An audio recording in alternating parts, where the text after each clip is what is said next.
अस्सलामु अलैकुम वरहमतुल्लाहि वबरकातुहू। रब्बि इश्रह ली सदरी व यस्सिर ली अमरी वहलुल उक़दतम मिन लिसानी यफ़क़हू क़ौली। अल्लाह ताला से दुआ है कि अल्लाह ताला हमारे काम में आसानी पैदा करे। मैं अक्सर नमाज के अंदर ये दुआ करता हूँ, रब्बना आतिना फ़िद दुनिया हसनतन व फ़िल आखिरति हसनतन व क़िना अज़ाबन्नार। ये दुआ जो है जब इंशाअल्लाह आप हज करने जाएंगे, उम्रा करने जाएंगे, तो ये जो है ना आपकी हतीम की दूसरी साइड है, रुकने यमानी से रुकने हजर अस्वद के दरमियान जो जगह है, वहाँ पर ये दुआ भी पढ़ी जाती है। तो बड़ी जामिया दुआ है कि या अल्लाह मेरी दुनिया आखिरत को बेहतर फरमा। और मैं सीए के स्टूडेंट्स को ये भी कहता हूँ कि भाई आप एक और दुआ भी किया करें, और वह दुआ क्या है कि या रब मैं क्वालिफ़ाई करने के बाद तेरे घर में आऊँगा, इसका मैं शुक्र यहाँ अदा करूँगा। ये इससे क्या होगा, इस दुआ से क्या होगा, अल्लाह ताला कबूल कर लेंगे। सही है, ये दुआ अल्लाह ताला कबूल कर लें हमारी, और हम इस डगर पे चलें, तो सबसे पहला आपको फ़ायदा क्या होगा कि आप जब तक सीए नहीं करेंगे आपको मौत नहीं आएगी। दुआ कबूल होगी जब तक आप सीए नहीं करेंगे। क्यों? क्योंकि आपने हज करना है। पहली चीज़ तो आपका सीए इंशाल्लाह वो कंप्लीट होगा। नंबर 2, हज कब फ़र्ज़ होता है? आपके पास पैसा हो, इसका मतलब सीए भी हो जाएगा और आपकी या फर्म चलेगी या जॉब लग जाएगी या कारोबार चल पड़ेगा। ठीक है, आजकल अगर 12-13 लाख रुपए में कम से कम हो रहा है, 15 लाख रुपया हज के लिए चाहिए, तो आपके पास उस वक़्त कम से कम को 20, अगर आपके दौर में हम चलें जब आप क्वालिफ़ाई कर लेंगे तो कम से कम उस वक़्त तक से 25-30 लाख रुपए में चला गया होगा। इतना पैसा तो आपके पास एक्स्ट्रा होना चाहिए हज करने के लिए, तभी फ़र्ज़ होगा ना। दूसरा ये है कि बिल्कुल सेहतमंद होंगे, क्योंकि हज होता ही सेहतमंद आदमी के ऊपर फ़र्ज़ है। इंटरनेशनल टूर भी हो जाएगा। तो आप देखें कि एक दुआ करने से कि या रब मैं सीए करने, वैसे तो नवाफल पढ़ते हैं हम, तो आप ये अल्लाह से दुआ करें कि या रब मैं सीए करने के बाद जो इसके शुक्राने के नफल हैं मैं तेरे घर में हज पे आके करूँगा। बस इतनी सी दुआ कर लें तो देखें कि इंशाअल्लाह ताला आपको उसका कितना अजर मिलेगा। और ये ऐसा ही हुआ कि मुझे एक स्टूडेंट ने कॉल की, तो उसने कॉल करके मुझे कहा कि सर मैं इस वक्त जो है ना वो हरम में हूँ, हज पे आया हूँ। तो मुझे आपकी बात जो थी वो याद थी। अल्लाह ताला ने मुझे बुला भी लिया है, बल्कि अल्लाह ताला ने मेरी जॉब भी इधर ही करवा दी है, मैं हज भी कर रहा हूँ। तो कैसी ज़बरदस्त ये है कि उसके लिए जो है नमाज़ पढ़ा करें। और दूसरी ये चीज़ कि रिज़ल्ट कैसा भी हो हमें उसका शुक्र अदा करना चाहिए। मेरी आदत थी कि जब मैं एग्ज़ाम में जाता था उससे पहले मैं 2 नफल पढ़ता था, वापस आके जैसा भी हुआ मैं फिर 2 नफल पढ़ता था कि यार अब मैं आज का काम मैं कर रहा हूँ, बाकी बरकत आपने डालनी है। फिर जब रिज़ल्ट आता था फिर मैं नवाफल पढ़ता था, रिज़ल्ट पॉजिटिव हो या नेगेटिव हो। ये मेरी आदत का हिस्सा रहा थ्रू आउट सीए के अंदर। मुझे लगता है कि मेरे रब ने मुझे बहुत नवाजा इस वजह से कि यार इस बंदे ने हर वक्त मेरे ऊपर ध्यान किया। मेहनत, यानी मेहनत में मैंने कोई कसर नहीं छोड़ी। ये नहीं कि खाली नफल ही पढ़ता रहा, मलवाटा बन गया, बस मुसल्ला जो है ना सफ़े की सानी शुरू कर दी, ये नहीं। यानी सुन्नत यही है नबी अकरम सल्लल्लाहु अलैहि वसल्लम की कि आप अपनी ज़िंदगी के अंदर मेहनत पूरी करें, फिर उसके ऊपर जो है ना वो डोर को छोड़ दें। आपके अंदर कसर नहीं कोई भी होनी चाहिए। आपको मैं पढ़ा रहा हूँ, आप पढ़ के जाएं, टेस्ट का है टेस्ट दें, आप हर चीज़ आप जो है ना उसको प्रॉपर लेकर चलें। यानी हमारे अंदर फिर उसके बाद हम अल्लाह ताला से ये दुआ करें कि या रब हमारे लिए आसानी वाला मामला फरमा। और आप देखेंगे कि वो रब जो है वो हमें जो है वो छोड़ता नहीं है इस तरह से। सही है। ये आयत में रोज़ आपके सामने पढ़ता हूँ, फ़इन्न मल उसरी युसरा इन्न मअल उसरी। फ़ा का मतलब होता है पस, फ़ा जो है पस, इन्ना बेशक, यानी ताकीद के लिए, यानी जान नहीं डालते, कसम खाते हैं यार बेशक। इन्ना मा किसे कहते हैं? साथ। बिमा नहीं उर्दू में बोलते, उसर मेहनत, राइट, और युसर आसानी। तो फिर नीचे फिर क्या कहा गया, इन्ना बेशक, ताकीद के लिए, मा साथ, उसर मेहनत। तो अल्लाह ताला ने 2 दफ़ा ये किसने कही है बात, अल्लाह ताला ने। हमें किसने बनाया, इस ज़िंदगी का निज़ाम जो है और कामयाबी किसके पास है, तो फिर अल्लाह ने ये वादा किया है ना। तो हमें क्या करनी है, उसर, हमें मेहनत करनी है। अल्लाह ताला क्या रखेंगे हमारे लिए, यूसर। अच्छा, अब मैं आपको दूसरी बात बताता हूँ। झूठ बोलने में क्या है, यूसर, आसानी। झूठ बोलें आराम से बात निकल जाएगी, लेकिन उसके बाद फिर क्या होगी, उसर, फिर तंगी होगी। लेकिन जब सच बोलेंगे तो सच बोलना तो आसान नहीं है ना हर बात के ऊपर। आप कहें जी मेरा नाम इमरान शहजाद है, मैं बड़ा सच्चा आदमी हूँ, मैंने बिल्कुल सच बोला है, भाई ये नहीं सच। बात उस वक्त पता चलेगी कि जब आप फंसे हुए होंगे, उस वक्त सच पता चलेगा ना। तो उस वक्त क्या होगी, उसर, सच में क्या होगी, उसर, फिलहाल क्या होगी, तंगी।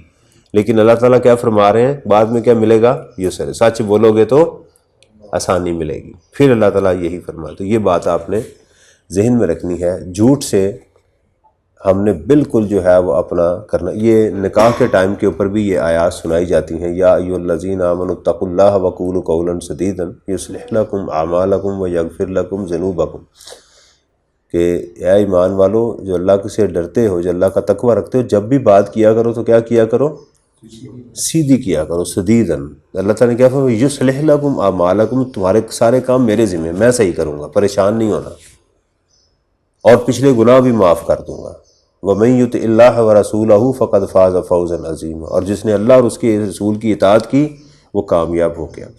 तो निकाह के टाइम जब मियाँ बीवी को ये बात बता दी जाए कि ज़िंदगी में दोनों ने झूठ नहीं बोलना, उनके माँ बाप को भी बता दिया जाएगा भी आपने भी झूठ नहीं। जब झूठ नहीं बोलेंगे तो घर में लड़ाई नहीं होगी। लड़ाई होती क्यों है कि आप झूठ बोलते हैं, आपकी बीवी झूठ बोलती है, आपकी माँ झूठ बोलती है, बाप, वो आपस में एक दूसरे को मैनेज करने के लिए झूठ बोल रहे होते हैं। तो अल्लाह ताला ने फिर आप वहाँ फिर क्या होता है, घर में तलाक़ों तक नौबत आ जाती है, क्योंकि झूठ पे बात चल रही होती है।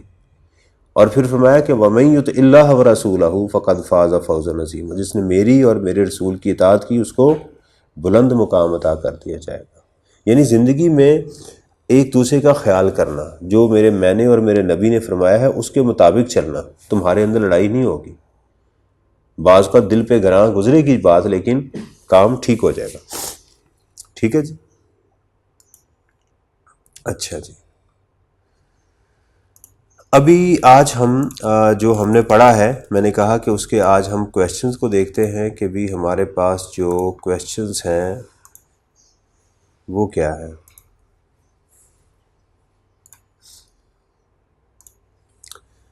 देखिए, चैप्टर 1 के अंदर हमने अभी तक क्या बात डिस्कस की थी, हमने सिस्टम के ऊपर बात की, सिस्टम कैसा होना चाहिए, सिस्टम जो है वो फ्लेक्सिबिलिटी उसके अंदर होनी चाहिए, कन्वीनियंट होना चाहिए, टैक्सेस किस तरह के होने चाहिए। वो टैक्सेस क्या हैं आपके, 3 तरह के हमने पढ़े हैं, प्रोग्रेसिव, प्रोपोर्शनल और रिग्रेसिव, ये होने चाहिए। उसके बाद हमने उसकी जो ट्रेड्स की बात की, नॉन रेवेन्यू ऑब्जेक्टिव्स की बात की। तो ये आपके सामने मैंने कुछ क्वेश्चन जो आपके सामने रखे हैं। पहला है question number 8B, identify any 4 ways by which taxes can be used in a country's development beyond mere revenue collection। कहता है कि आप ये 4 तरीके बताएं कि जिससे कि टैक्सेस क्या करते हैं, मुल्क में डेवलपमेंट में फ़ायदा देते हैं। समझ आ रही है ना, राइट। इसके आगे मैंने कहा है, तो आप क्या करेंगे कि बताएंगे कि टैक्सेस यूज्ड एज आ कंट्रीज डेवलपमेंट। देखें, आपने एग्ज़ाम के अंदर चूंकि अब लिखना है ना, तो हेडिंग ज़रूर दिया करनी है, ये बात ज़हन में रखें। क्योंकि देखें, मेरे पास जो एग्ज़ाम होगा ना, मैं अगर फ़र्ज़ करें पेपर चेक कर रहा हूँ, आपने मेरे शूज़ में जाके देखना है। मैं शूज़ में नहीं घुसना, मीन अंग्रेज़ी में कहते हैं कि उसके शूज़ में जाके देखो, यानी उसकी जगह पर जाके देखो। मैं एग्जामिनर हूँगा, मेरे पास एक पेपर आएगा, उसने सिर्फ क्वेश्चन का नंबर दिया होगा ना, तो मेरे लिए एक नई आप मुसीबत डाल रहे हैं कि मुझे क्वेश्चन दोबारा पढ़ना पड़ रहा है। लेकिन अगर आपने ऊपर हेडिंग दी होगी तो मेरे जहन में क्लिक कर जाएगा कि ये फ़लाँ चीज़ मुझे डिस्कस करने जा रहा है। अब जैसे ये है, आप इसकी हेडिंग क्या देंगे? अगर हम इसकी हेडिंग की बात करें, आप बताएं पहले इसकी हेडिंग क्या होनी चाहिए? Taxes as a means of development, taxes as a means of development, taxes as a means of development. अब देखें इसमें टी कैपिटल है, एम कैपिटल है और डी भी, लेकिन इसके अंदर मैंने ए एज और ए यानी अ व्हेन द को मैंने क्या कर दिया, क्योंकि पेन हमने एक ही यूज करना ना, ब्लैक, नीचे लाइन लगा सकते हैं हेडिंग के अंदर, और इसको आप पेपर के दरमियान में एग्जाम में लिखें, यानी ऊपर क्वेश्चन का नंबर जहां भी वो आपको स्पेस मिली होती है लिखने के बाद इसको taxes as a means of development, इससे नीचे फौरन शुरू नहीं करने आपने। फिर इसके साथ आप यहां लिखेंगे under the following ways the taxes can be used as a development for a country, और यहां कॉलन लगाना है आपने। मेरी सारी फॉर्मेटिंग को भी आपने सीखना है, ठीक है। ये इसको कहते हैं मेकअप, सुर्खी पाउडर लगाना है आपने, ताकि जैसे ही आपका पेपर प्रेजेंट हो तो उसको एक खूबसूरती का अंदाज़ा हो कि यार ये बच्चा जो है ये वाकई प्रोफेशनल है, ठीक है। एक इम्प्रेशन अच्छा उसके सामने वो पड़ना चाहिए। फिर आप यहाँ पर लिखेंगे 1, ठीक है, 1 आप लिखेंगे, जो भी आपने लिखना है 2, 3, 4 वो आप उनको चारों को वो लिखेंगे। समझ आ रही? तो हेडिंग देना सीखें। अच्छा, आपको सॉल्यूशंस के अंदर हेडिंग्स नहीं मिलेंगी, जब आप आई कैप के सॉल्यूशन देखेंगे तो वहां आपको हेडिंग्स नॉर्मली नहीं मिलेंगी, लेकिन आपने ये काम नहीं करना। देखिए वो जो सजेस्टेड सॉल्यूशंस होते हैं ना, वो कोई बच्चा लिख नहीं सकता सारा, यानी इतना सारा पेपर में कोई प्रोड्यूस नहीं, क्योंकि वो तो हमने कॉपी करके पेस्ट किया होता है ना, इतना सारा वहां लिखना पॉसिबल नहीं होता। प्रैक्टिकली आपने अपने हाथ से जो एग्जाम के अंदर 3 घंटे के अंदर काम करना होता है वो करना है। समझ आ रही है? तो एक तो देखें यहां तक पहुंचेंगे कैसे, पहले उसको आइडेंटिफाई करना कि जो बात सवाल के अंदर कही जा रही है इसमें मांगा क्या जा रहा है, ठीक है, उसकी डायमेंशन क्या है, उसको समझना अंडरस्टैंड इंपॉर्टेंट होता है। उसका तरीक़ेकार क्या होता है? उसका तरीक़ेकार बेटा ये होता है कि आपने जब भी कुछ चीज़ पढ़नी है तो उसके अंदर सोचना है कि इसके अंदर क्या पॉसिबल क्वेश्चन पूछा जा सकता है। अगर आप सिर्फ उसको याद करी जा रहे हैं और उसकी फ्लिप साइड नहीं देख रहे तो इसका मतलब आपकी तैयारी ठीक नहीं हो रही। आपको एग्जाम के अंदर क्वेश्चन को देखते ही क्लिक करना चाहिए कि मैंने क्या जवाब देना। यही टाइम मैनेजमेंट होती है, ये बात याद रखिएगा। वो कब करेंगे? जब कोई चीज पढ़ेंगे तो सोचेंगे मेरे से पूछा क्या जा रहा है, इससे सवाल क्या होगा। मैं नॉर्मली अपना एग्जाम 10-15 मिनट पहले एग्जाम में कंप्लीट कर चुका होता था। स्पीड, क्योंकि मैं पहले जब भी अपनी प्रेपरेशन करता था तो उसके अंदर यही सोचता था कि यार ये जो क्वेश्चन है इसमें से मेरे से क्या पूछा जाएगा, सवाल क्या होगा, राइट। फिर आप कामयाब हैं। खाली नॉलेज यहां काम नहीं करता, क्लियर। और ये कैसे पता चलता है? 90% आपको पास पेपर से पता चलेगा कि मैंने जो पढ़ा है मुझे टेस्ट कैसे किया जाएगा, वहां से ये बात समझ आएगी, क्लियर। तो ये पहला हमारा था। आगे है जी, discuss the principles of a sound tax system. Principles of a sound tax system, right. इसकी हेडिंग चले आप बताएं क्या होनी चाहिए? यही आप हेडिंग होगी, principles of a sound tax system. P capital लिखेंगे, एस कैपिटल, टी कैपिटल और एस कैपिटल, राइट। और फिर आप वो नीचे साउंड टैक्स सिस्टम के जो प्रिंसिपल्स हैं।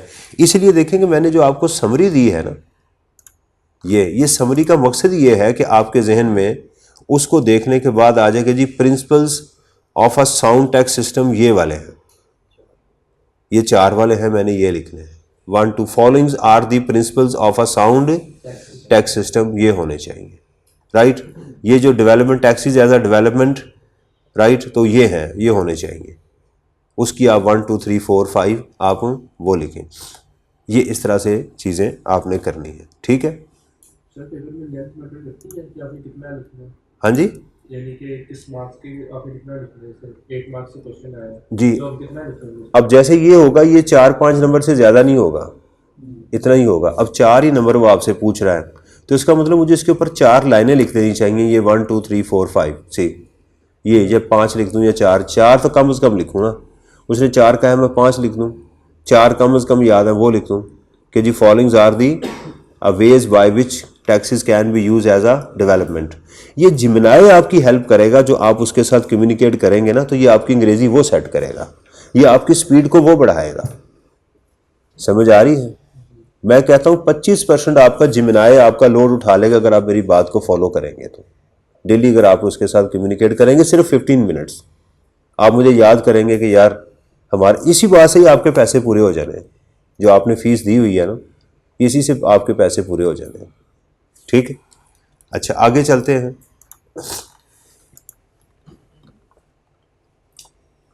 स्टेट, अब देखिएगा question number 7, state any 4 non revenue objectives which the government achieves by imposing taxation.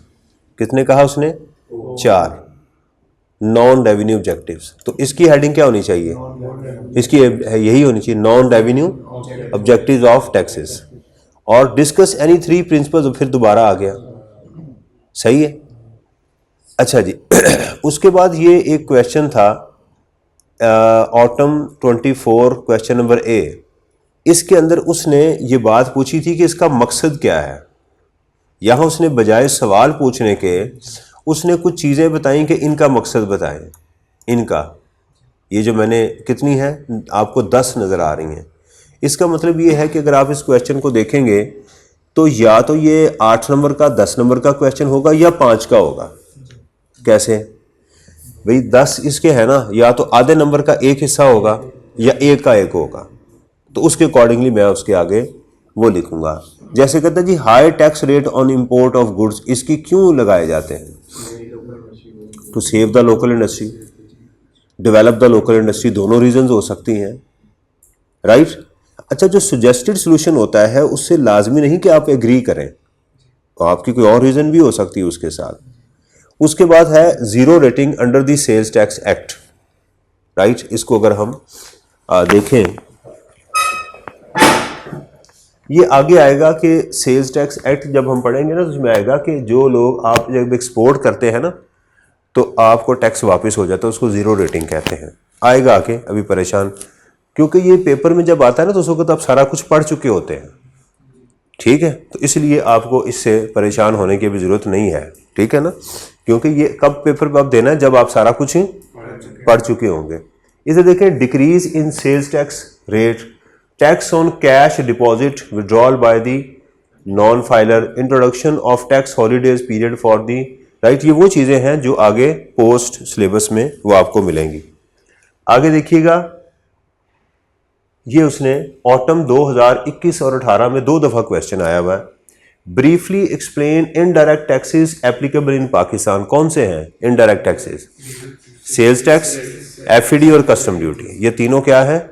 Indirect taxes जो हैं वो है। 4 नंबर का क्वेश्चन है, इनको आप बताएंगे फॉलोइंग्स आर दी। इसकी हेडिंग क्या देंगे आप?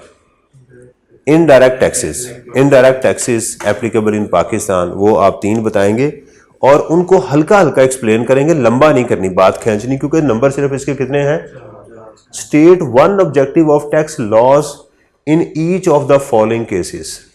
ये देखें, फिर वही तकरीबन क्वेश्चन जो ऊपर आया था, high tax rate on high income, high taxes. यानी इसका मतलब है कि हमें जो ऑब्जेक्टिव्स हमने पढ़े हैं, आइंदा हम जो टैक्सेस के ऊपर बात करेंगे इसको हम रिविजिट करेंगे। रिविजिट से मुराद है जब हम अपना सिलेबस कंप्लीट करेंगे तो दोबारा फिर इसके ऊपर हमें आना चाहिए, दोबारा सोचना चाहिए कि अब इसकी क्या वजह मुझे समझ आ रही है, कि ये जो चीज़ें मुझे बताई जा रही हैं उसकी क्या वजह बन रही है। ये देखिएगा, spring taxes are primary revenue yielding tools. Taxes जो है वो प्राइमरी रेवेन्यू, यील्ड क्या होती है? प्रोड्यूस, कोई चीज़ के ऊपर पैदा होना, of the government of modern ages. ये सवाल नहीं है, ये लाइन सवाल, ये एक इंफॉर्मेशन है। बाज़ औक़ात एग्जामिनर कोई इंफॉर्मेशन भी यहां से नहीं ढूंढना कोई शुरू हो जाना, ये जस्ट क्या है? एक इंफॉर्मेशन है, राइट। मिसाल के तौर के ऊपर मैं अपने बेटे को कहता हूं बेटा झूठ बोलना कोई अच्छी आदत नहीं है। अभी मैं उसको कोई इंस्ट्रक्शन नहीं दे रहा, अभी मैं क्या कह रहा हूं? अस्सलाम वालेकुम। झूठ बोलना एक अच्छी आदत है नहीं, बस ये मैं बात, अभी उसके बाद मैं अपनी इंस्ट्रक्शन दूंगा, बेटा फलां दिन आपने ये हरकत की थी यार, कोई अवॉइड किया करो। आगे क्या है, state any 5 ways bye which taxes can be use for the development of the, फिर वही ऊपर वाली डेवलपमेंट के ऊपर आ गए। तो इससे हमें क्या चीजें पता चल रही हैं कि एग्जाम के अंदर एग्जामिनर का इंक्लिनेशन किस तरफ है, इंटेंसिटी क्या है, एग्जामिनर क्वेश्चन पूछता कैसे है, उसका जवाब देना कैसे है। मैंने briefly discuss 3 broad principles for levy of taxes. यहां प्रिंसिपल साउंड टैक्स सिस्टम के नहीं है, लेवी के हैं, टैक्सेस को लगाने के प्रिंसिपल बताएं। समझ आ रही है, ये चीज अब क्या होगी, यहां पर डिफरेंट हो गई। अब briefly explain any 3 indirect taxes applicable in Pakistan.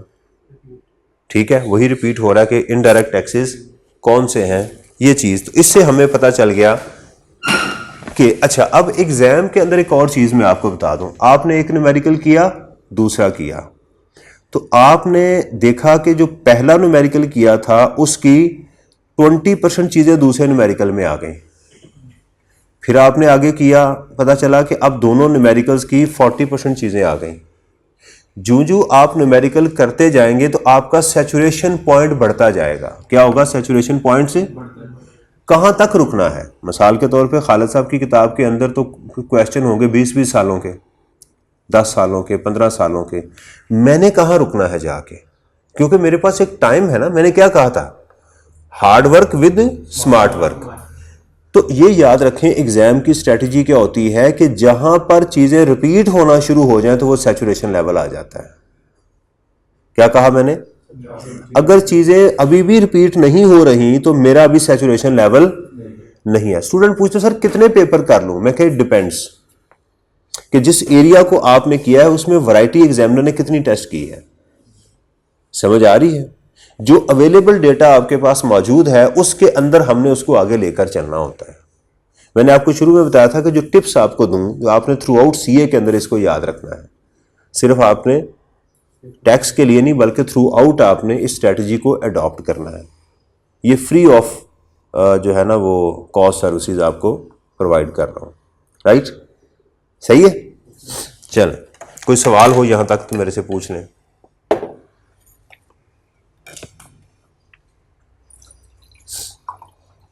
जितने इनमाग से आप बैठे हैं ना, मुझे अल्लाह के घर में बड़ी उम्मीद है कि इंशाल्लाह आपका पेपर पास हो जाएगा। आपके चेहरे बता रहे हैं, कुछ चेहरे होते हैं जिन्हें बैठते ही पता चल जाता है कि इन्होंने फारग आदमी है।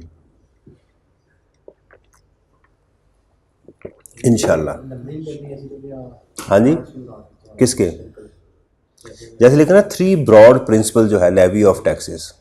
ठीक है, अब डिपेंड करता है कि अगर ये 3 नंबर का ही सवाल हो तो मैं उसको नंबर 1 और आके मैं पूरा लाइन में लिखूंगा, हेडिंग नहीं फिर दूंगा, सब हेडिंग नहीं दूंगा मैं।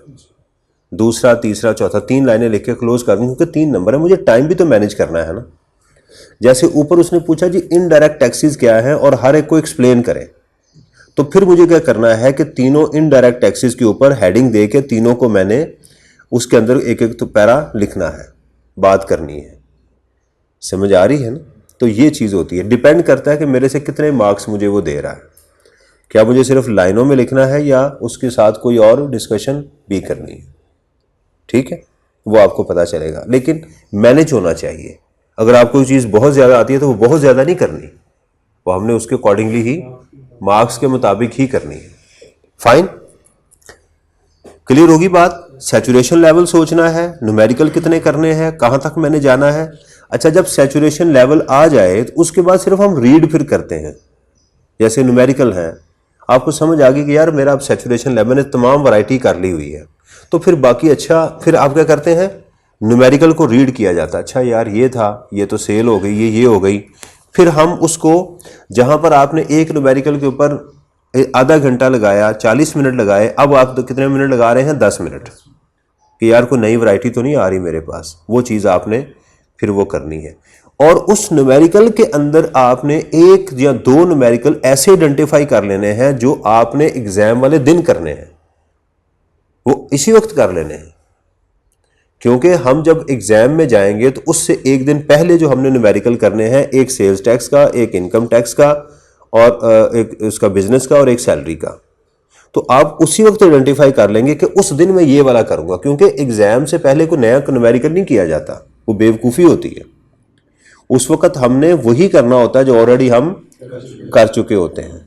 उसी वक्त आइडेंटिफाई कि यार ये कंप्रीहेंसिव है या ये सर ने क्वेश्चन दिया हुआ है, उसकी कॉपी करवाएं और उसको उस जगह पर जाके स्टेपल कर लें कि अभी इंशाल्लाह ताला मैंने ये वाला पेपर से पहले, यानी पेपर वाले दिन आपके पैनिक नहीं होना, पेपर वाले दिन की आपने तैयारी मुकम्मल करके वो रखनी है। सही है? लें जी, अब हमारा जो शुरू हो रहा है वो ये हो रहा है एथिक्स चैप्टर 3, आई कैप की किताब का जो चैप्टर 3 है ये स्टार्ट हो रहा है।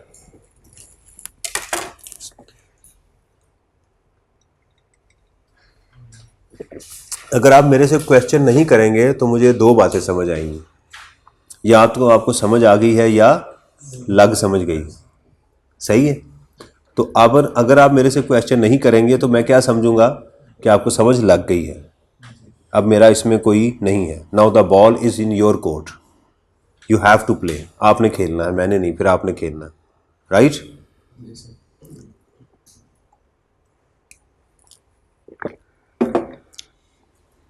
अच्छा, आज हमारा फर्स्ट वीक था, कल मैं छुट्टी करूँगा, सैटरडे है तो कुछ घर के काम है, मैं वो करवा लूँ, तो फिर इंशाल्लाह ताला मंडे को आपसे मुलाकात दोबारा होगी। समझ आ रही क्या नहीं? ठीक है, तो कल मैं उनको बता भी दूंगा। हामिद, आप भी ज़रा उनको इन्फॉर्म कर दीजिएगा ताकि वो मैसेज कर दें, और मैं फिर जो मंडे, बाकी हमारा 6 डेज़ अ वीक वो चलता रहेगा। अच्छा जी, अब ये एथिक्स क्या है इसको ज़रा हमें अंडरस्टैंड करना है। ये एक फ्लो मैंने आपके सामने ये बना दिया। एथिक्स कहते हैं किसी काम के करने के बेहतरीन तरीके को अखलाकियात कहा जाता है। जब भी आप एथिक्स की बात करेंगे तो इसके ऑपोजिट आएगा अब्यूज़। अगर जन्नत है तो दोज़ख भी मौजूद है हमारे लिए। राइट? इंसान मर्द है तो औरत भी है, तो यानी आग है तो पानी है। इसलिए इनके कुछ अखलाकियात हैं और कुछ इनकी अब्यूज़ है कि उसका गलत इस्तेमाल क्या है। समझ आ रही है ना? अब इसके अंदर हमारे सिलेबस के अंदर 4 स्टेक होल्डर जो है टैक्सेस के, उसको डिस्कस किया गया है। एक है लेजिस्लेटर, जो लेजिस्लेट करते हैं, कानूनदान जिसको कहते हैं, कानून बनाने वाले। दूसरे कौन है? अवाम, टैक्स पेयर, जिनके ऊपर ये कानून नाफिज होना है। अच्छा, जाहिर बात है कि जो लेजिस्लेटर हैं ये तो कानून बना के छोड़ देंगे, इसके एडमिनिस्ट्रेटर होंगे, इंप्लीमेंटेशन अथॉरिटीज कुछ होंगी जो इसकी बात को क्या करेंगी, आगे इंप्लीमेंट करेंगी। मसलन आप लेजिस्लेशन में देखें तो हमारी कौन सी है? हमारी पार्लियामेंट है जो कानून को लेजिस्लेट करती है, पार्लियामेंट है, ठीक है ना? इसके ऊपर नेशनल असेंबली उसकी अप्रूवल देती है, सेनेट में बैठते हैं लोग, सारा काम ये करते हैं, ये लेजिस्लेट करते हैं। आइन में तरमीम, ये सारा कुछ लेजिस्लेशन कहलाती है। लेजिस्लेशन लॉ को कहते हैं, तो लेजिस्लेटर लॉ के बनाने वाले जो हैं उनको कहते हैं। एडमिनिस्ट्रेटर कौन होते हैं? FBR, tax department, commissioner inland revenue, chief commissioner inland revenue, कि जो पॉलिसीज दी गई हैं उनको इन्होंने मिनोअन ये फॉलो करना है। अब ये तो हो गए इनके एजेंट। राइट? जाहिर बात है कि हर टैक्स पेयर खुद तो नहीं कानून को समझता, तो वो भी क्या करते हैं कि टैक्स प्रैक्टिशनर जो हैं, जैसे चार्टर्ड अकाउंटेंट, ये हम हैं, ये हमें भी हायर करते हैं। तो फिर जो कानून का नुमाइंदा और मेरा नुमाइंदा आपस में क्या करते हैं, एक दूसरे के साथ बात करते हैं। ये रियासत के बिहाफ के ऊपर लोगों के साथ इंटरेक्ट करता है, और जो टैक्स पेयर है वो मेरे बिहाफ के ऊपर क्या करता है, इनसे बात करता है। तो ये डिसीजन हमें ये मिलता है। क्लियर? अब देखिएगा, मैं अगर आपसे पूछूं कानून बनाने वालों को क्या चीज जहन में रखनी चाहिए ताकि कानून हम गलत ना बना दें, पहले चैप्टर से जहन में रखना। अब आपने कानून बनाते हुए हमने क्या पढ़ा है? प्रिंसिपल्स क्या है, असूल क्या है कानून बनाने के? Principles of sound tax system पढ़ा ना हमने पहले। फिस्कल एडिक्वेसी होनी चाहिए, राइट? कन्वीनियंट होना चाहिए, कैनन्स को जहन में लेकर आए, राइट, कंपैटिबिलिटी होनी चाहिए, इक्वालिटी होनी चाहिए। यानी इनको ऐसा कानून बनाना चाहिए जो कि इनके लिए क्या हो, एक्सेप्टेबल हो, इनके लिए क्या हो, कन्वीनियंस हो, इनको पैसे देने में क्या हो, आसानी हो, इसके लिए तंगी ना होनी चाहिए, आसान हो, एप्लीकेबल हो, एडमिनिस्ट्रेटिव फिजिबिलिटी होनी चाहिए। तब जाके क्या होगा, ये लोग पैसे देने के काबिल होंगे।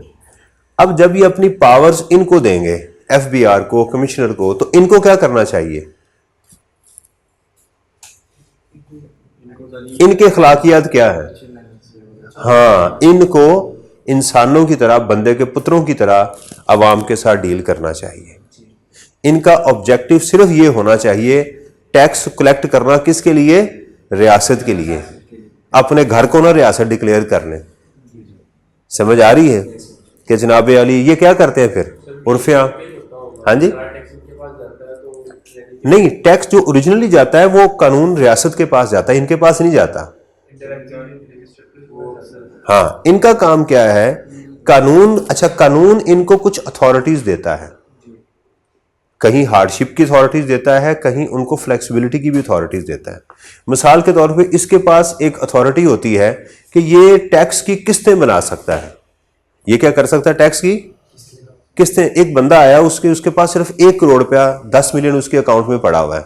वो इसे कहता है कि यार देखो मैंने आपके पैसे देने हैं, इट्स ओके, आई एग्री, लेकिन आप ये काम करो कि आप मुझे 10-10 लाख की 2-2 महीने की छूट दे दो, मैं पे कर दूंगा, मैंने बिजनेस भी तो रन करना है, नहीं करना। ये कहता नहीं अभी दो, तो मैं ये क्या कर रहा है, ये हार्डशिप उसको दे रहा है और उसके कारोबार को बंद करने की कोशिश कर रहा है। जबकि टैक्सेस का असल मकसद क्या था कि मुल्क में डेवलपमेंट करना। तो ये क्या कर रहा है, ये एंटी डेवलपमेंट जा रहा है, उस बेसिस को ही, उसके जो नीश थी उसकी बेसिक फिलॉसफी का बेड़ा गर्क कर रहा है ये। तो इसको, उस एक्सरसाइज को गलत है।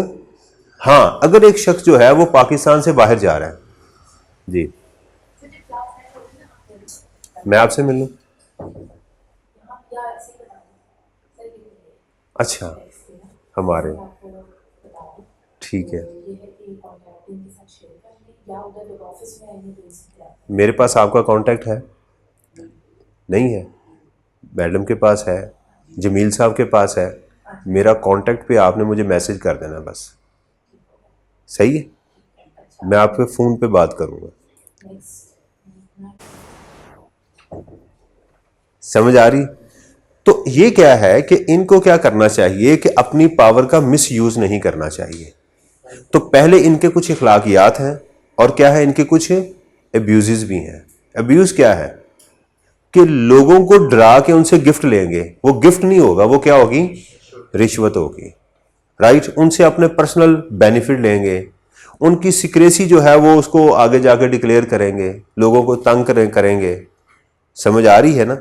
अब एक बंदा इनके ऑफिस में गया, साहब चाय पी रहे हैं, 2 घंटे हो गए चाय पी जा रहे हैं, उसके बार बार चक्कर लगवा रहे हैं, वो चीज़ प्रोड्यूस कर रहा है, जी कल आ जाएंगे, देखेंगे, ऐसे करेंगे। ये हमारा यानी कि एक मिजाज बना हुआ है ना पाकिस्तान के अंदर, क्योंकि अगर ये तंग नहीं करेंगे तो वो इनको पैसे कैसे देगा, सवाल तो ये है ना। तो इनको ये है कि ऐसा काम नहीं करना चाहिए। ये इनके, हमारे सिलेबस में इनकी अच्छी गुड हैबिट्स भी हैं और बैड हैबिट्स भी इनकी मौजूद हैं। इसी तरह ये जो टैक्स पेयर है, ये भी हम भी इनके साथ डील करते हैं, ये हम आ जाते हैं। इसमें 2 चीज़ें हैं, एक तो हमारी किताब के अंदर मौजूद है जिसको जनरल हम एथिक्स बोलते हैं, और एक कोड ऑफ एथिक्स ICAP ने दिए हुए हैं पाकिस्तान के लोगों के लिए। एक इंटरनेशनल है जो आम है, उर्फ आम जनरल है, जनरल में उनकी बात नहीं कर रहा जो हमारे जनरल्स हैं, ये क्या है, जनरल्स हमारी आम, और एक है code of ethics given by the ICAP। ICAP क्या कहता है, कैसे काम करना चाहिए, किन चीज़ों से मना करता है और किन चीज़ों को कहता है काम। ये क्या करेंगे, ये क्या करेंगे, ये भी मेरी पावर्स का मिसयूज करेंगे। कैसे मिसयूज करेंगे कि मेरी कुछ ऐसी इंफॉर्मेशन इसको प्रोवाइड करेंगे जो मैंने इनको नहीं कहा हुआ था। वो क्यों प्रोवाइड करेंगे, ताकि चोर कुत्ती आपस में मिल जाएं और इसको ब्लैकमेल करें। समझ आ रही है ना? क्योंकि टैक्स पेयर बाज का तो इसकी फीस नहीं दे रहा होता, तो ये क्या करता है, इसको इससे नोटिस दिलवाता है। भाई मैंने तो टैक्स पेयर ने तो उसको हर चीज बतानी है ना, इससे पूछना है कि मैं कैसे मैनेज करूं, मुझे बताओ। ये इससे खुद कुछ चीजें क्या करवाएगा, गलत करवाएगा। वो क्यों करवाएगा? हमारी पॉलिटिक्स में भी ऐसे ही होता है कि जो एस्टेब्लिशमेंट होती है कि एक हुक्मरान से पहले गलत करवाती है, उसकी फिल्म बना के रख लेती है अपने पास, कोई भी हो। फिर जब वो तंग करता है तो क्या करती है उसकी, वो दिखाती है कि ये देखो। वो कहता आप ही ने तो कहा था। कहता मैं कहा तो था, लेकिन सीधे भी तो रहो ना। समझ आ रही? इसी तरह ये क्या करता है कि he behaves like an establishment, कि ये इससे कुछ गलत काम करवाता है। अगर इसकी ये फीस वगैरह टाइम पे नहीं देता है, इसको तंग करता है, तो फिर क्या करता है कि इसको बताता है जाके कि इसको नोटिस भेजो।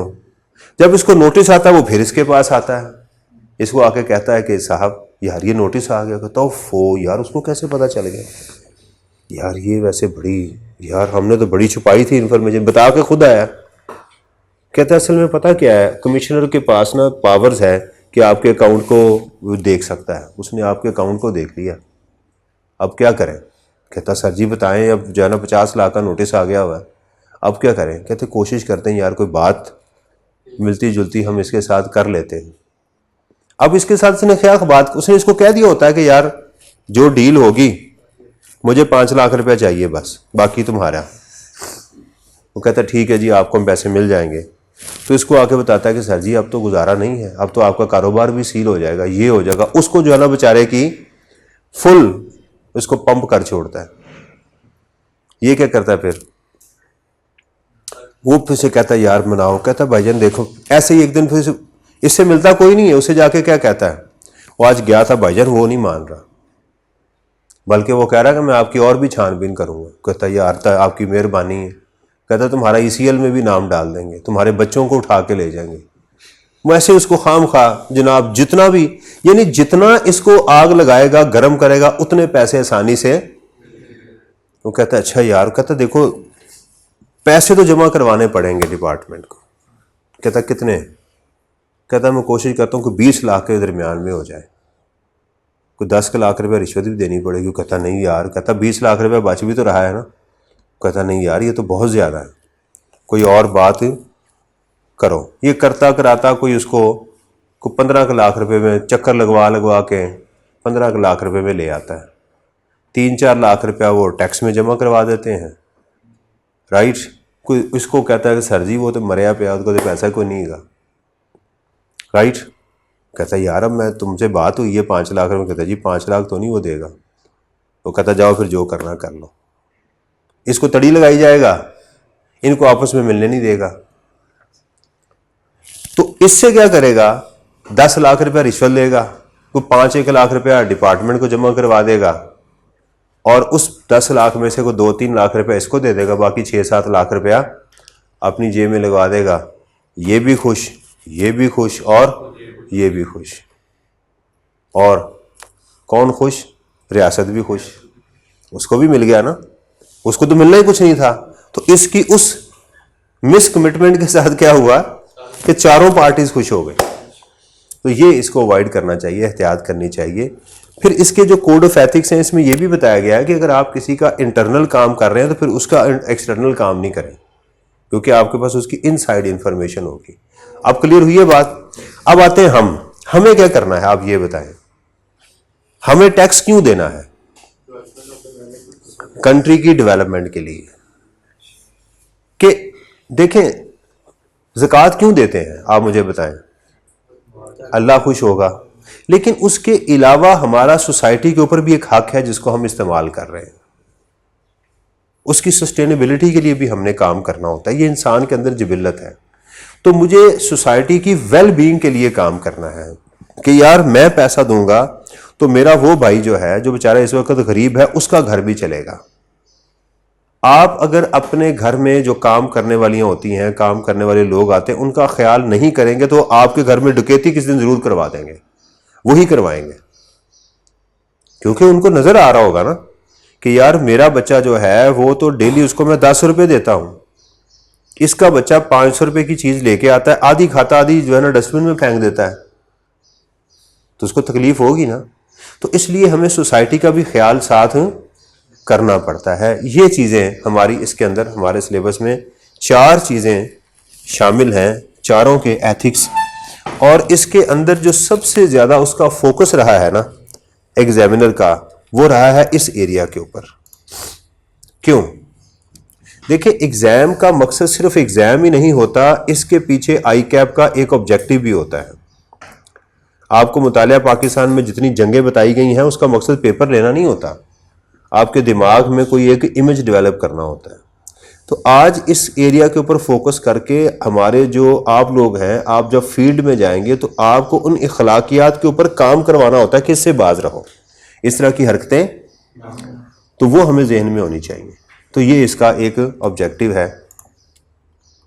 इसकी मैंने समरी तैयार की है। जैसे पहले हैं ethics and cannons of taxation, ये लेजिस्लेटर के लिए है। ये वही चीज़ें रिपीट हो रही हैं, कुछ इसमें ज़्यादा हैं। चैप्टर 1 के ये कैनन्स कभी एग्जाम में नहीं आए, क्योंकि मेरा ख्याल है इकोनॉमिक्स में काफ़ी अच्छे खासे टेस्ट हो जाते हैं, लेकिन हमने छोड़ना नहीं है। प्रोफेशनल एग्जाम के अंदर आपकी रिवाइज करने की इंटेंसिटी कम हो सकती है, लेकिन छोड़ नहीं सकते ये जी चलें यार कोई बात नहीं इसको छोड़ देते, ये नहीं होना। समझ आ रही?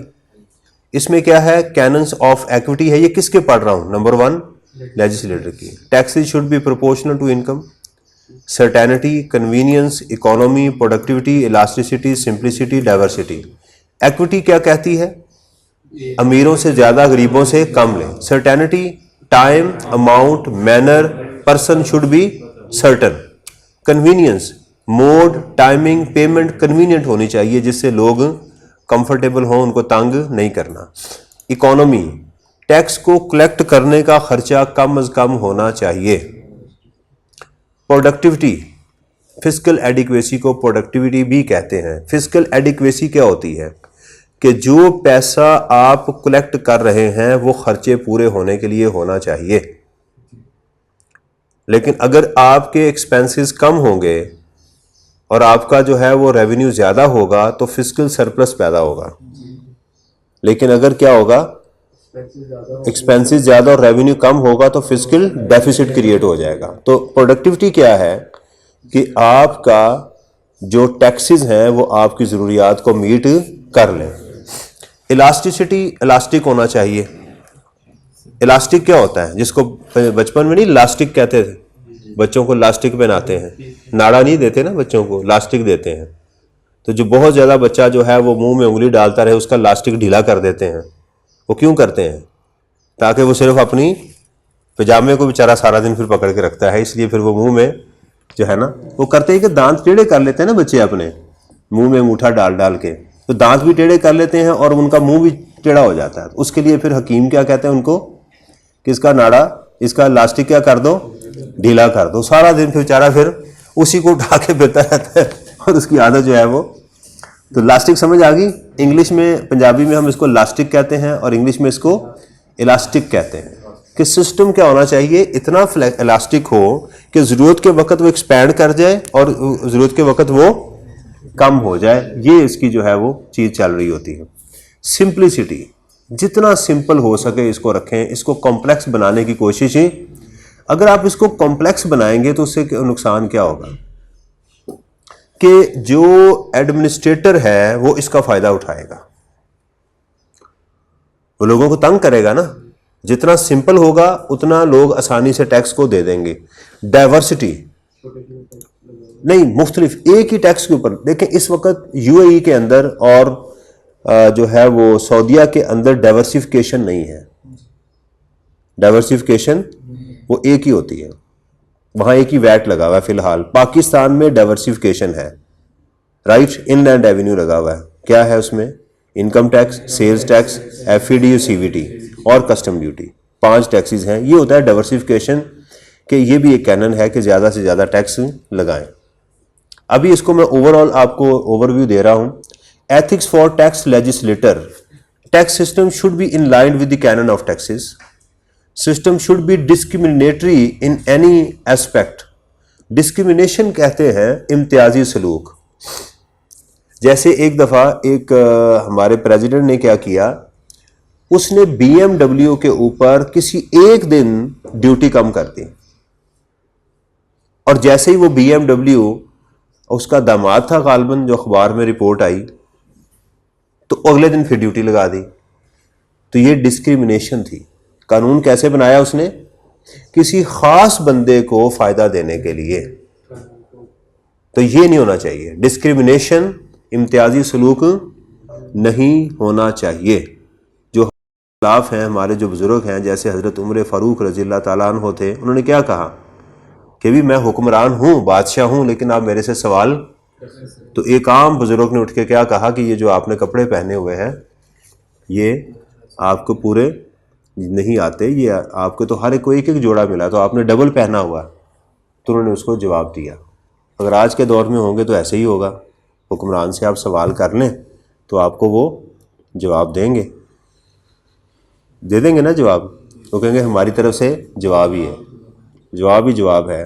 उसके बाद आपके घर वाले आपको ढूंढते रहेंगे, जी सवाल किया था अभी तक जवाब नहीं मिला। वो कह रहे बंदा तो मिल जाए आपका, फिर जवाब भी ले लीजिएगा।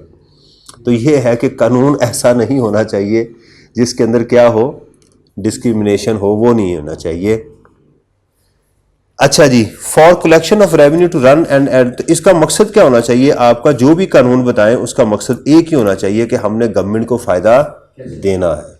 यानी आज जो हमारा माइंस एंड मिनरल्स का अभी जो करंटली कानून बन रहा है, उसका मकसद एक ही होना चाहिए कि इस कौम को फायदा होगा।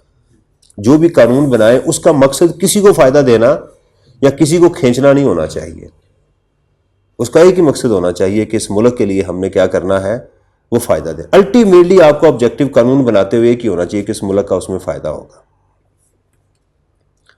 To use as a tool for implementation of its physical policies, और उसके अंदर ऐसे टूल्स आप यूज करेंगे ताकि आपकी फिजिकल पॉलिसी, यानी फिजिकल मीन पैसे का लेन देन जो है उसकी इंप्लीमेंटेशन हो, and for fair distribution of wealth. और कानून बनाते हुए ये भी आप देखेंगे कि इस पैसे से बाकी लोगों को भी फायदा होना चाहिए, यानी अमीरों से लेके गरीबों को देंगे। अच्छा, अब आप इसमें देखें कि यहां पर मैंने यहां सेमी कॉलन आना चाहिए। ये भी एक नई चीज आपको बता रहा हूं, सेमी कॉलन। और ये देखिएगा, ये सेमी कॉलन से मुराद होती है कि बात कंटिन्यू है, यानी ये बात भी मुकम्मल है लेकिन जारी भी है। ये जो आगे एंड होता है ना, ये आखिर में लगा होगा सेकंड लास्ट लाइन के ऊपर एंड, इससे मुराद होगी कि अब आखिरी बात आने वाली है और यहां फुल स्टॉप होगा।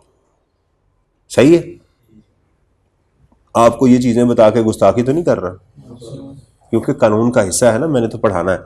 अगर यहां और लगा होगा ना OR, तो इसका मतलब होगा इनमें से कोई एक चीज पूरी हो सकती है। जब एंड लगा दिया तो इसका मतलब क्या है कि ये एंड हर जगह पर लगा हुआ है, हर जगह पर। सही है? तो ये था लेजिस्लेटर के लिए। ये शायद आपको एग्जाम में ना मिले, लेकिन हमने इसको याद, और याद से मुराद मैं कहता हूं लिखना है। जब मैं कहता हूं याद करना है तो फिर आपने देखने के बाद उसको लिखना होता है। प्लीज डोंट डू दैट कि आप जस्ट रीडिंग करते हैं और उसके बाद खामोश होते हैं। रीडिंग से दिमाग सही तरह परसीव नहीं करता। जब आप लिखते हैं, शुरू में प्रॉब्लम होगी, लेकिन आहिस्ता आहिस्ता ये चीज ठीक हो जाएगी। एथिक्स फॉर टैक्स एडमिनिस्ट्रेशन, वो कौन है? हमारा FBR कमिश्नर। ये सारे जो हैं, इनकी पहले पावर्स हमारी किताब में मौजूद हैं। उसमें है असेसमेंट ऑफ टैक्स। इसको क्या ताकत दी गई है कि आप टैक्स की असेसमेंट करें। असेसमेंट क्या होता है? जांच पड़ताल। असेसमेंट किसे कहते हैं? जांच पड़ताल। यानी इसको पहली ताकत क्या दी गई है कि जो लोग आपको चीज कह रहे हैं उनको बुलाएं और उनसे उनकी जांच पड़ताल करें। आपके पास हक है। पूछगीछ जिसे कह लें, तो पूछगीछ सख्त नहीं होनी चाहिए। कलेक्ट रेवेन्यू, आपका मकसद जो भी बात करें उसका मकसद रेवेन्यू होना चाहिए, आपका रेवेन्यू नहीं होना चाहिए। समझ आ रही ना? इसको इंग्लिश में कहते हैं कॉन्फ्लिक्ट ऑफ इंटरेस्ट। क्या कहते हैं? कॉन्फ्लिक्ट ऑफ इंटरेस्ट कहते हैं इसको। आटा गूंदी हिल्दी क्यों है, पंजाबी में कहते हैं। वो बच्चा आता है ना घर में, तो कहते जी आपकी जो बीवी है ना मुझे पसंद नहीं है। अब उसमें नुक्स तो है कोई नहीं, तो कहते जी क्या मामा आपको क्या कहती है? ये कहती जब भी आटा गूंथती है ना हिलती बहुत है। ये कोई तरीका तो नहीं है। यानी उनको असल में हिलने पे कोई एतराज नहीं है। एतराज किस पे है? ये मुझे लगती बुरी है। ये कहते हैं ना हुब्बे अली नहीं बुग़्ज़े मुआविया है। बात कोई और है लेकिन दिल में बात और है। समझ आ रही है ना। एक दफ़ा मुझे थाने का जाने में इत्तेफाक, अल्लाह ताला आपको कभी भी ना लेकर जाए।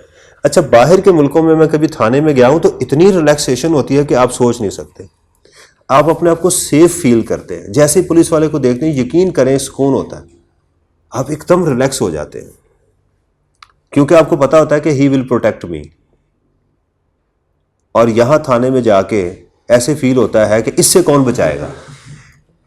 मैं तो कंबल को छोड़ता हूं, कंबल मुझे नहीं छोड़ता।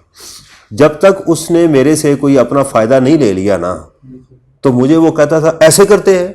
अच्छा, 15 पे कॉल भी मैंने की, FIR भी मैं ही कटवाने गया हूं, बंदे ने भी ज्यादती हमारे साथ ही की, तो मुझे ही वो उसने डांटना शुरू कर दिया। मुझे समझना है ये पागल भी, मैं इसको कंप्लेन कर रहा हूं, मैंने कॉल की है, कहता ऐसे करते हैं, ऐसे करते हैं, गरीबों को तंग करते हैं। जब उसने हमारे साथ वो बात उसकी हो गई तो मुझे समझ आई। बाद में मैंने अपने एक दोस्त को कॉल की, वो DSP था। मैंने कहा यार ये क्या हुआ, आधी रात का टाइम है, किसी को कॉल भी नहीं हो रही थी। किसको कहता भाई इसने हमारे साथ ये क्या कर रहा है। कहता जिस बंदे के साथ लड़ाई हुई वो गरीब आदमी था। मैं क्या, हाँ वो रेडी लगाता है।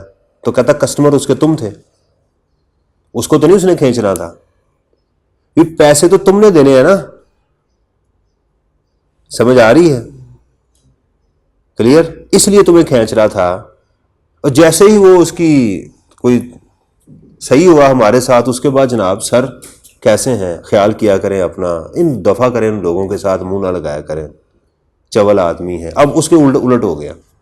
बस ये तो मकसद क्या होना चाहिए एडमिनिस्ट्रेटर का, उसका मकसद जो है वो अपनी जेब गर्म करना, अवाम का पैसा लोगों से, अवाम का पैसा अवाम के लिए ही होना चाहिए। इसकी ये ताकत है। सीज प्रॉपर्टी, इसको ये भी इसकी पावर है, यानी अभी इसकी पावर्स पढ़ रहे हैं कि लोगों की प्रॉपर्टी यानी अकाउंट्स भी सीज कर सकता है कि ताकि वो इसको विड्रॉ ना करवा सके। Attachment of bank accounts, attachment कहते हैं कि उसके इवज यहां इसको अटैच कर लेना। यहां अटैचमेंट से मुराद ये नहीं है कि बैंक लेके उसने अपने साथ अटैच कर लिया और बैंक लेके घूम रहा है वो। अटैचमेंट यानी जो आपसे पैसे लेने हैं उसके अगेंस्ट ये वाला आ गया। समझा रही, आपने किसी दोस्त को लोन दिया, वो पैसे वापस नहीं कर रहा, तो आपने उसका मोबाइल पकड़ के रख लिया, ठीक है जब पैसे दोगे मेरे से लेना। तो हम कहेंगे attachment of mobile for the loan given to him, ये होता है। लीगल एक्शन भी लिया जा सकता है उसके खिलाफ। इसकी मिस यूज क्या होगी, रिश्वत, टैक्स पेयर को थ्रेट करना, लॉस ऑफ प्रॉपर्टी और इम्प्रिजनमेंट, उसको जेल में डालते हैं। इसके पिलर्स हैं। पिलर्स क्या होते हैं, बुनियादें। बुनियाद नहीं कहते, बेसिकली बुनियाद नीचे होती है, उसके ऊपर पिलर होते हैं जिसके ऊपर वो छत खड़ी होती है। तो ये है उसके पिलर्स क्या है। अभी सिर्फ मैं आपको समरी दे रहा हूं, जैसे मैंने चैप्टर 1 की फेयरनेस, फेयर एंड लवली नहीं है ये, फेयरनेस है, फेयर होना चाहिए आपका। ये नहीं है कि आप के सामने पंजाबी आ गया और आप पठान हैं तो उसको खींच दें पकड़ के, या पंजाबी हैं तो सामने पठान आ गया, बलोची आ गया, नहीं। आप फेयर होंगे, वो जो भी है, नमाज पढ़ता है नहीं पढ़ता। एक दफ़ा एक साहब ने मेरा चालान किया तो मुझे समझ आई कि उसको दाढ़ी से मसला है। वो पूरी लेन में से मुझे निकाल के बाहर ले आया, ये आपकी नंबर प्लेट जो है ये वो नहीं है जो हमने आपको दी हुई है। मैंने कहा अभी जो आपने तो नंबर प्लेट मुझे दी नहीं, अभी गाड़ी मैंने नहीं खरीदी है। नहीं, आपको वही लगा के चलनी चाहिए। मैं कहा जब तक आप नंबर प्लेट नहीं देंगे गाड़ी नहीं चलाऊंगा मैं। भी अपने डिपार्टमेंट से पूछो, उन्होंने नंबर प्लेट देनी है ना, मैं घर तो नहीं बना सकता। अब मैंने घर बना ली है, नंबर तो लगा हुआ है, एक सामने गाड़ी वाला जा रहा है उस पर नंबर ही नहीं लगा हुआ था, खाली जला रहा था। मैं कहा ये भी तो जा रहा है, कहता उसको छोड़ें। तो ये नहीं है कि आपको फेयर एंड लवली का इस्तेमाल करना चाहिए, गोरे हों जरा अच्छे लगें, ट्रांसपेरेंसी होनी चाहिए, सीधी बात करें, जो भी है, जो भी केस चल रहा है, जो भी है अदालतों के सामने पेश करें, खुद ही पकड़ के उस बेचारे की खिंचाई ना करते रहें। ट्रांसपेरेंसी होनी चाहिए, एक्विटी होनी चाहिए, इरैशनल मैनर, आपको अकाउंटेबिलिटी और उसका एहतसाब होना चाहिए। 4 पिलर हमारी किताब में लिखे हुए हैं। फेयरनेस होनी चाहिए, ट्रांसपेरेंसी होनी चाहिए, एक्विटी होनी चाहिए, और जो बंदा गलत करे उसका एहतसाब होना चाहिए। अकाउंटेबिलिटी इसको कहते हैं, उसका क्या होना चाहिए, एहतसाब होना चाहिए। तो इसके लिए लफ्ज़ देखें, FATE लिख सकते हैं आप, फेट, किस्मत को कहते हैं ना फेट। तो ये भी है। अनएथिकल इश्यूज क्या है, गिफ्ट। अच्छा, अब की असाइनमेंट क्या है, इसको ज़रा देखिएगा। असाइनमेंट ये मैं सारा आपने सिर्फ इसको रीड करना है, चैप्टर को क्या करना है, ये इसके नीचे देखिएगा क्वेश्चन मौजूद हैं, इसका प्रिंट मिल गया आपको। इस चैप्टर नंबर 3 को जो आई कैप की किताब का है, आपने रीड करके मंडे को आना है, यानी आज फ्राइडे है, सैटरडे, संडे, 3 दिनों के अंदर इसको रीड करना और चैप्टर 1 की तैयारी करनी है लिख के। तो इंशाल्लाह ताला आपको उम्मीद है 90% चांस है कि इसमें से आपका 10 नंबर आपके कवर हो जाएंगे। समझ आ रही है? रीड करना, जिन चीज़ों की ना समझ आए इसको हाईलाइट कर लेना, ठीक है? फिर हम क्लास में इसको इंशाल्लाह डिस्कस करेंगे, ठीक है जी। थैंक यू वेरी मच, अल्लाह हाफिज़।